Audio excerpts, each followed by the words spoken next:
Long ago, in a land wrapped gently between tall, snowy mountains and warm golden towers, there stood a peaceful kingdom known for its kindness.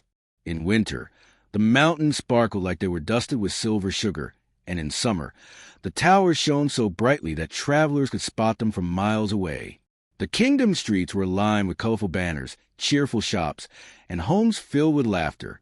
Bells rang every morning to greet the sun, and every evening, lanterns glowed softly like stars that had drifted down to rest among the people. In this beautiful kingdom lived a young princess named Brunhilda.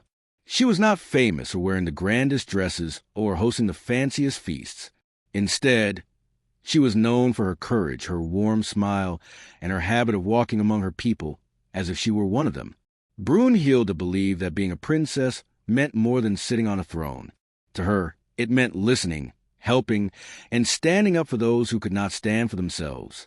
From the time she was very small, Brunhilda had shown a curious and caring heart. While other children played inside the palace, she preferred to explore the kingdom with her tutors trailing behind her.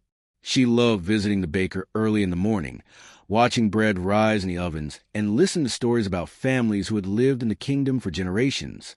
She enjoyed sitting beside farmers in the fields, asking questions about the soil, the seasons, and how patience could turn tiny seeds into golden harvests. Brunhilda's favorite place, however, was the training yard. Many people were surprised to see a princess there, holding a shield instead of a doll, but Brunhilda felt alive when she trained. The guards taught her how to move carefully, how to protect herself, and how to protect others without causing harm. Her shield was special, an enchanted shield passed down through her family. It shimmered softly in the light, etched with symbols of peace, courage, and unity. The shield was said to glow brightest when used to defend rather than attack.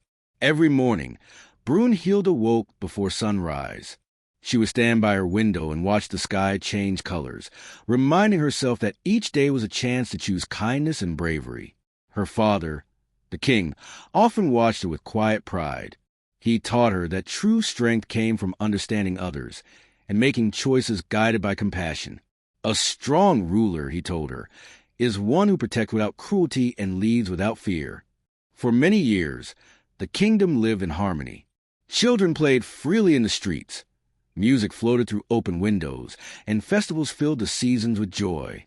The people trusted one another, and travelers felt safe resting within the kingdom's walls. It seemed as though nothing could disturb this peaceful life. But far beyond the snowy mountains, where the land grew darker and the roads fell silent, trouble was stirring. Whispers traveled from village to village like cold wind through cracks in stone. A ruthless warlord was moving across the lands. He demanded gold, food, and obedience from every place he visited. Those who refused were left frightened and broken. Wherever he went, laughter faded and fear took its place. Families are behind closed doors, and songs were forgotten.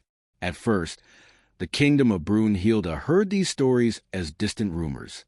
But one cold evening, as snow drifted gently from the sky, the warning bells rang out across the city.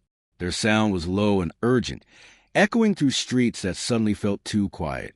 Messengers arrived at the palace gates, their cloaks torn by wind and travel, their faces pale with worry. The warlord was coming. Inside the Grand Council Hall, tension filled the air. Elders spoke in hushed voices, and knights clenched their fists. Some suggested sending treasures to keep the warlord away. Others feared that no matter what they offered, it would never be enough. Even the bravest among them felt uncertainty creeping into their hearts. Princess Brunhilda listened quietly. She felt fear too, but she did not let it control her.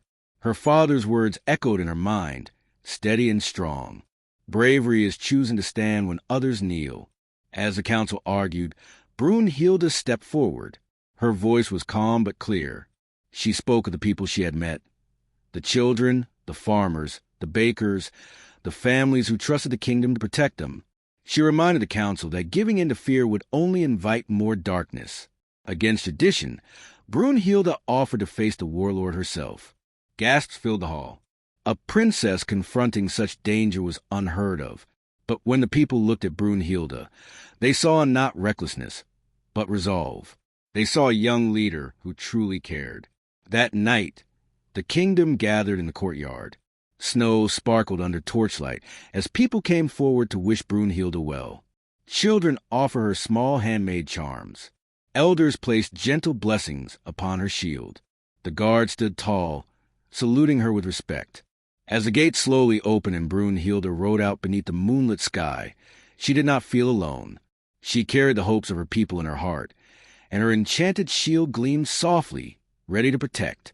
And so, Princess Brunhilda rode toward the unknown, not as a ruler hiding behind walls, but as a guardian stepping forward with courage.